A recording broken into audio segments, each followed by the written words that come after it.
Welcome everyone. My name is Raj Kuchadkar. I'm a civil rights and disability rights attorney, currently serving as the executive director of the National Coalition of Minority Football Coaches. I work on equity in sports.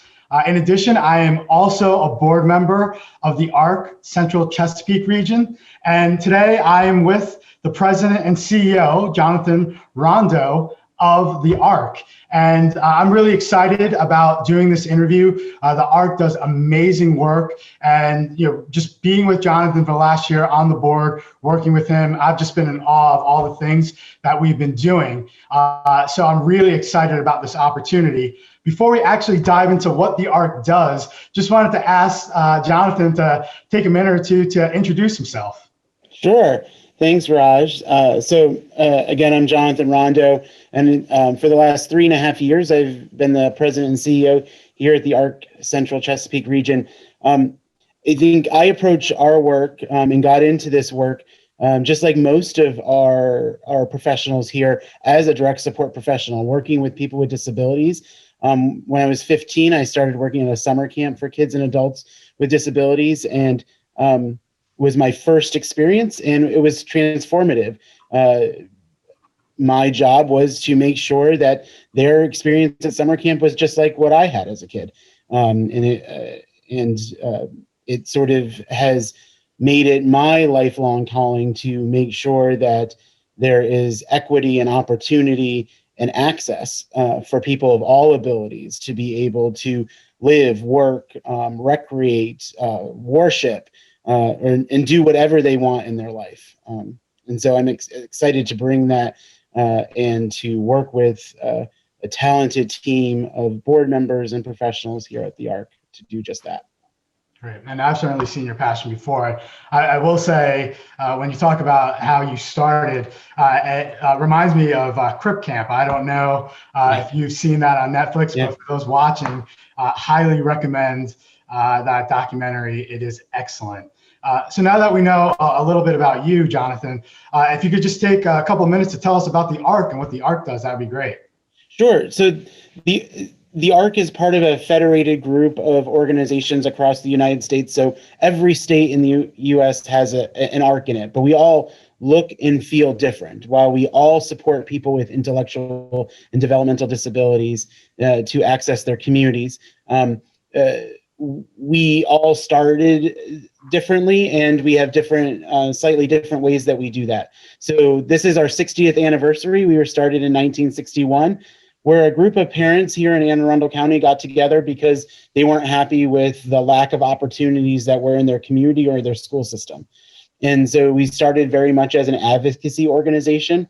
Today, the ARC Central Chesapeake region serves Anne Arundel County and Maryland's Eastern Shore, supporting over 2,000 people with disabilities, helping them access their community, and really focusing on equity and making sure that there's true inclusion for people with disabilities, whether that's in the workplace, whether that's living independently in their community, or whether that is just creating relationships with people. Well, and geographically, I think we are the largest ARC in the state. We cover quite a bit of territory, certainly more counties than any other ARC.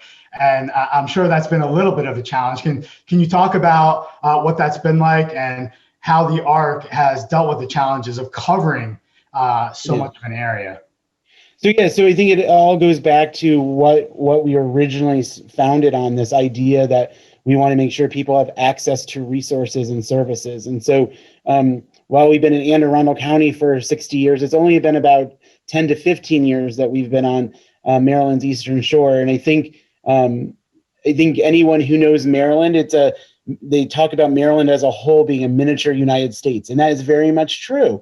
And so geographically, we serve about a little over a third of that. And so if you can imagine a third of the United States, there's differences in the community. And I think one thing that the ARC Central Chesapeake region brings to that is making sure that we hire staff from those communities that we're serving to make sure that they're reflective of the communities that we're in, and that we embed ourselves in those communities. We When we're in Talbot County or Dorchester County, we want to make sure that we're of that community and not just an Anne Arundel County organization that happens to provide services. And so we take the approach around sort of social responsibility and our corporate culture of how we work in the community, just like we do for the people we support.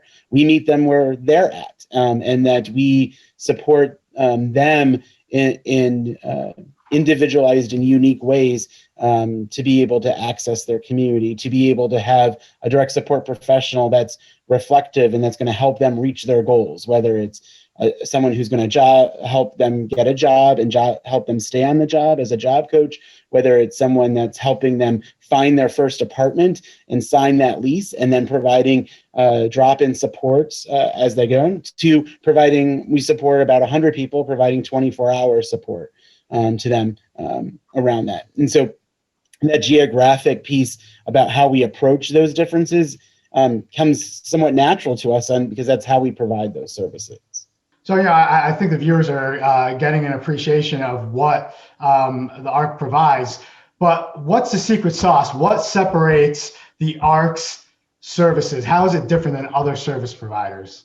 I believe the secret sauce, and I've been thinking a lot about this particular question, is really our people. When I say our people, it's really our direct support professionals. And so these are our frontline employees who are working to support people with disabilities in a variety of different ways. And every provider hires people with direct support professionals to do this work. But I think what the secret sauce for us is the way that our managers support them, and the way that we onboard them and provide intensive training, not just in the state mandated trainings that they need to be able to do that job, but training in how do you foster healthy relationships with the people you support? How do you communicate with anyone? We use a model called the coach approach, where we want the people we support to be empowered. We also want our employees to be empowered to make those decisions. And so for us, we've been incredibly privileged to, even during this pandemic, to continue to recruit talented direct support professionals who, at the end of the day, aren't making a terrible amount of money, but are doing this because they're committed to the mission. And then our management team is really focused on sort of servant leadership and supporting them, and realizing that there is critical to this work as the people we're serving. And so I really do, again, the majority of our staff that are functioning as direct support professionals really are what sets us apart. And I'll just give one example of that. We had a parent who reached out to us that's talking about how throughout the pandemic, even on days that direct support professional can't go to that house, they're calling to check in. Is there anything you need? And so they are, in a lot of ways, have become, even during these challenging times, an extension of their family, and thinking, and they're doing work, they're thinking about the people they support well beyond the time that they clock out at the end of the day. And I think that goes far beyond sort of the call of duty of what we would expect, or what we're paying our direct support professionals to do every day. Right. And, I love the fact that you said servant leadership, right? And when we're talking about empowering individuals, and it's not only just people in terms of disability status, it could be race, it could be gender. And, having met several of the staff just in the few months I've been a part of the board, what you're saying rings true. I mean, they've really been amazing in what they've been doing. And it's one thing when you get someone to do the job, and it's another thing when they're passionate and they're dedicated, and they're really, really buying in to the service that they're providing. And I certainly see that. So agree with you 100% there. It's one of the reasons why I was excited to join this board of directors. So you mentioned I call it the big C, COVID, right? And in the arena that you're in and directing this large nonprofit, and providing services to all these individuals, whether it's, with them in their home setting, finding work. There's so many different ways this new environment is impacting you, your staff, and how you provide support services. So how are things different this year than they were last year or 2 years from now? There's a lot that's different, and there's a lot that's still the same. And so I think as COVID began to affect us, as it affect the whole country and the world, I think in March we all thought, this is going to be a few months and life will get back to normal. And as we are vastly approaching the year anniversary, we realize that's not true. So what's the same? What's the same is that we are continuing to provide supports to people. So all those people that receive 24-hour supports, our direct support professionals have been showing up. And unlike other providers, we have not been having the staffing shortages where our direct support professionals aren't coming. And so again, that ties into that secret sauce piece of that our DSPs are rising above that. We also have over 65 people with disabilities that are in essential jobs in their community that are continuing to go to work. And so what are our challenges is how do you provide that in a way that you have to be socially distant? And so we're using a lot of technology, a lot of virtual job coaching, a virtual check-in. We still have people that we're providing that day-to-day personal interaction. And in those cases, we're doing everything that every essential healthcare agency is doing with advanced PPE and ongoing cleaning and that sort of thing. But I think what it has done is challenge us to think about innovative and creative ways that we can support people with sometimes very complex disabilities in a way that is in a job that's typically a very human-to-human interaction piece. And I think we all struggle with this. Society struggling with this, whether it's our kids or our parents or our friends. That we're all zoomed out. We're all sort of like behind a screen too much. But how do you find that balance? And that's what I think we've been trying to do and navigate through this. But also figuring out how do we make sure there's still that human connection around that. And so our director of engagement and our program managers have been working really hard for people who live in our group homes. How do we have enrichment activities, so ways that they can get involved in new and innovative things? How can they have interaction with others? Our behavioral health department has been focusing on groups for the people we support to be able to process what does COVID mean.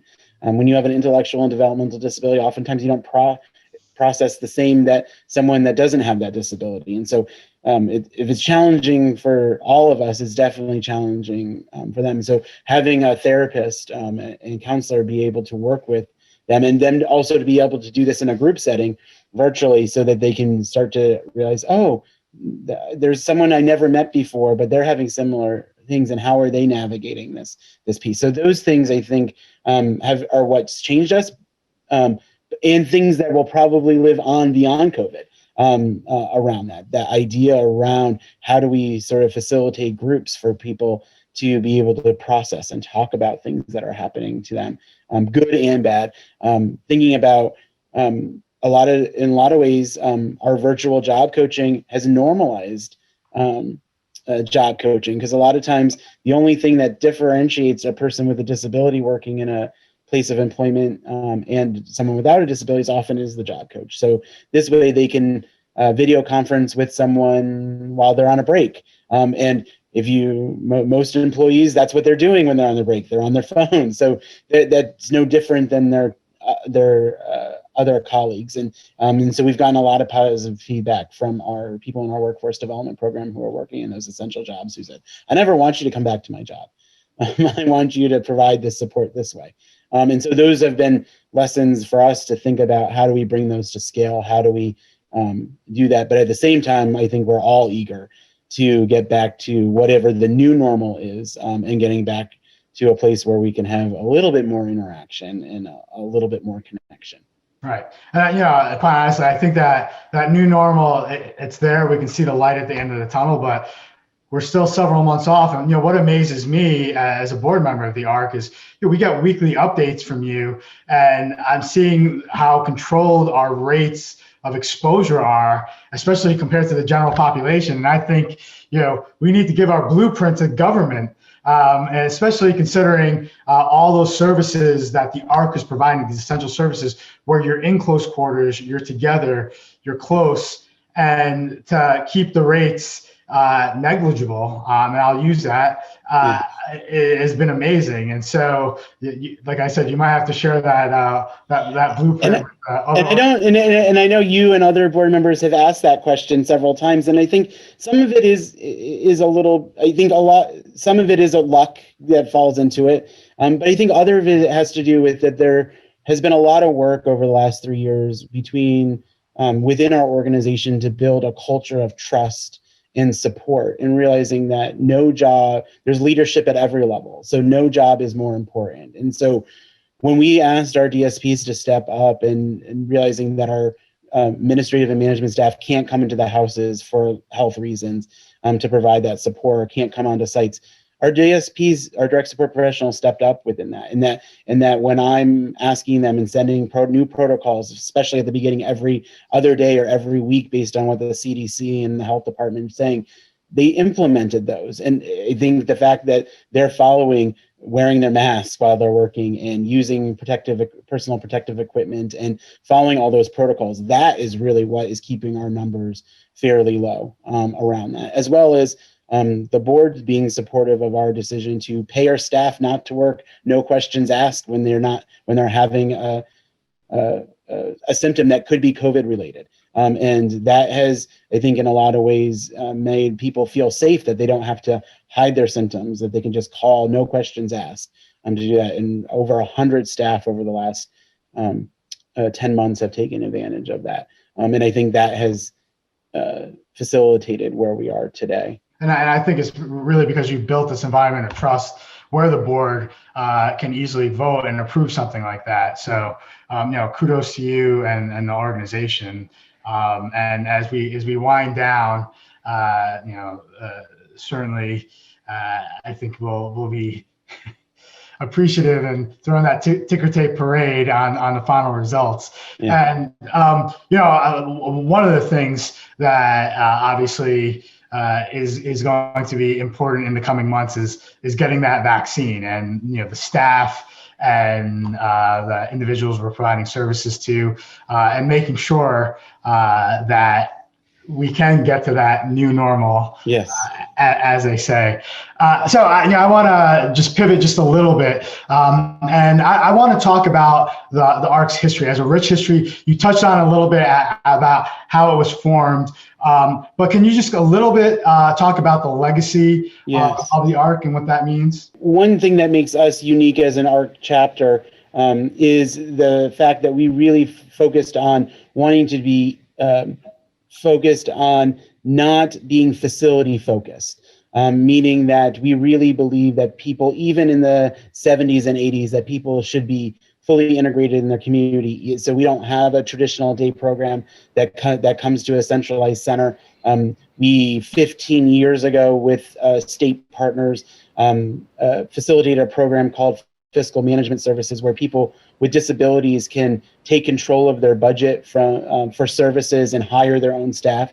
And we provide the back office support of that. That's a part of a national movement called Self-Direction that we've been part of. And I think over the last 3 to 5 years, there's been a recommitment here at the ARC to do that. And so launching our behavioral health services, where it's an integrated approach, a holistic approach to how we look at services that doesn't happen at every service provider around that. Our focus on truly person-centered thinking around the person we support being at the center of their services, that they take control of that, and acknowledging that they have family that's an influential part of their life, and they live in a community that's also influential. And so how do you support those sort of concentric circles of support and services? And so I think as we look to the future, it's how do we do that at scale? So we do that now, if sometimes it feels like in pockets or for a small group of people. But as we begin to think about what does the next 20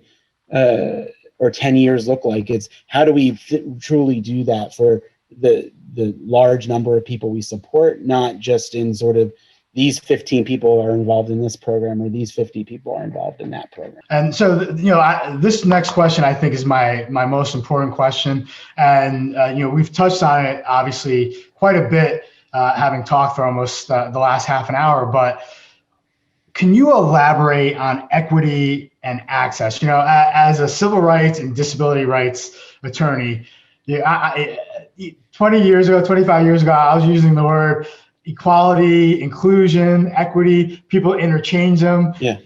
But look, it's important that people understand. And you've already given, over the last 30 minutes, several examples of what the ARC does. But can you just take a couple of minutes to elaborate on what equity and access is?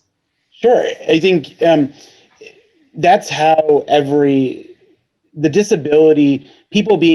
disabilities being included has been a civil rights movement.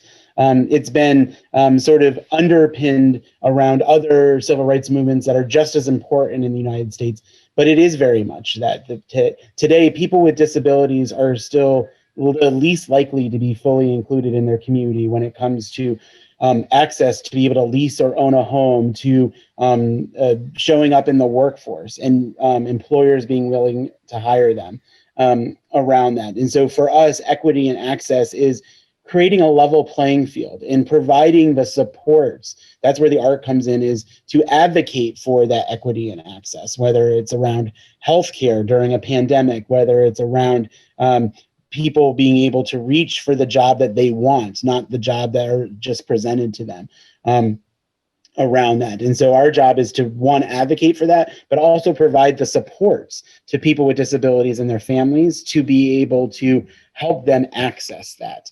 And so it's really around making sure that people with disabilities can have the life that you and I work every day to have for ourselves and for our own children, and for our families. And it's really as simple as that. How do we create the same opportunity that we all want for ourselves and for our own families? Are there things that society and the individuals watching, can they do to remove these barriers? Are there things that they can do? I think everyone can just sort of see everyone as a person. A disability is just a one facet of a person's life.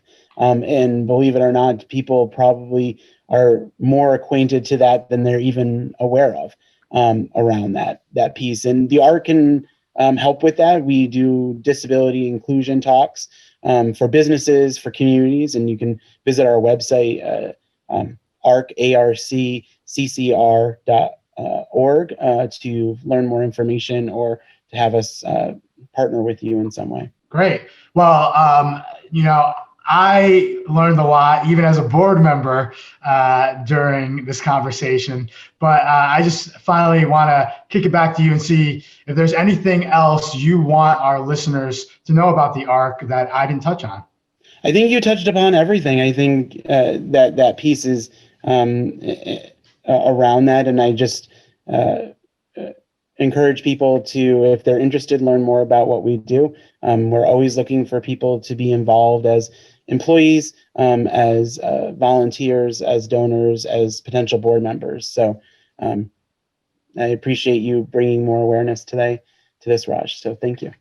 Thank you. And I appreciate the opportunity to sit down and talk to you. And I will say, an amazing golf tournament. So next time when we have it later this year, if you're a golfer and you're watching, definitely go to the ARC's website. You do not want to miss that event. But thank you again, Jonathon, for your time. I know you're very busy. I appreciate this. Not only the opportunity to learn about the ARC and all the things that you do, because there's a lot I learned even as a board member, but to spread the message, because I think what you're doing is amazing. So thank you for your time and keep up the good work.